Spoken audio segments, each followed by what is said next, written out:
everyone, and welcome back to another episode of Marketing Mondays with Itani and Company Marketing Consultants.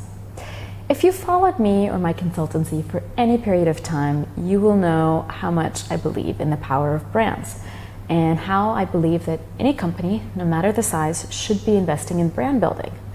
Because the reality of the situation is that whether you like it or not, you're going to have a brand image. It just might not be a good one if you actually don't invest any energy or time into building it.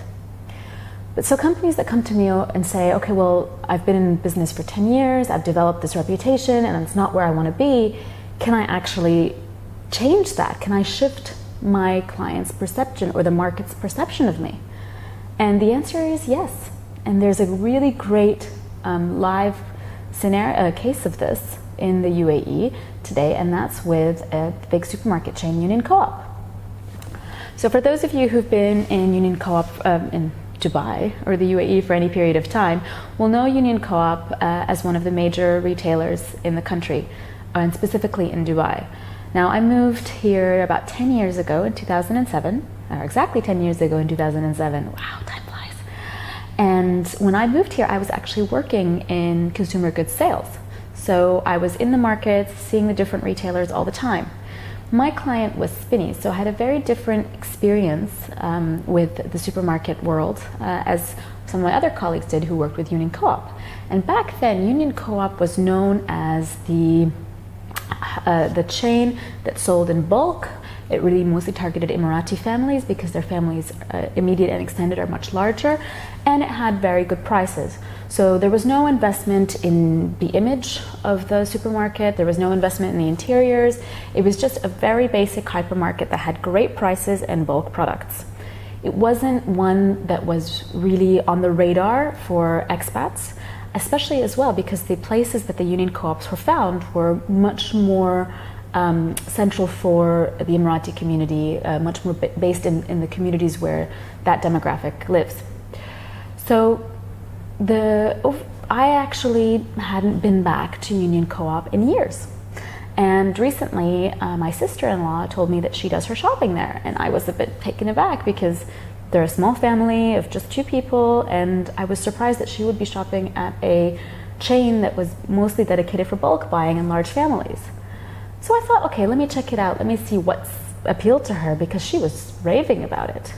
And I did. I went to one of their branches in Jumeirah and I was shocked.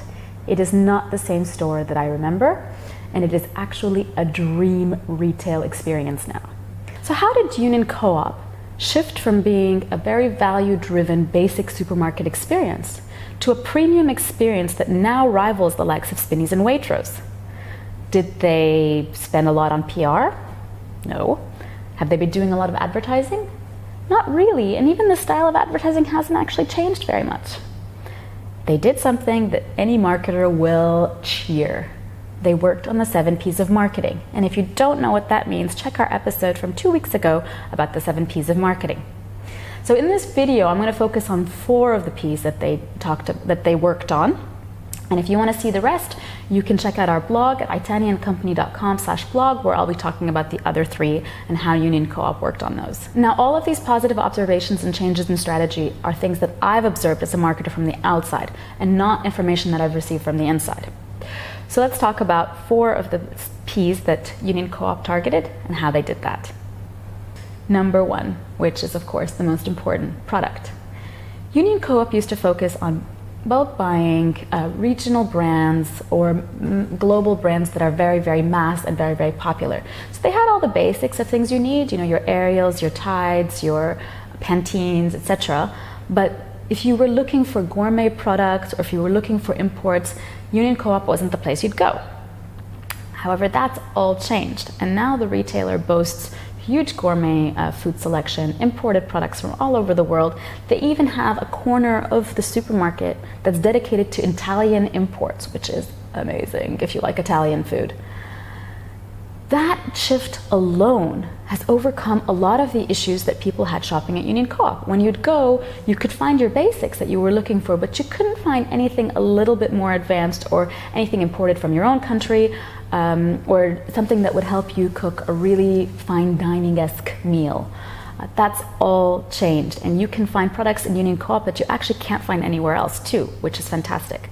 So first and foremost, they worked on their portfolio and what they were stocking in stores. They even changed the way they present these products. Now if you go to the produce section of Union Co-op, it's gleaming, it's beautiful, the fruit are all polished, the vegetables look so fresh. It's just a wonderful, wonderful experience. Second is place. Union Co-op, as I mentioned, was focused on areas where the Emirati community is. And while those locations haven't shut down and there's still quite a big focus on appealing to the local community, they've also opened some new branches in more expat-focused communities like Wasl and Jumeirah, so making it easier for people to reach their location.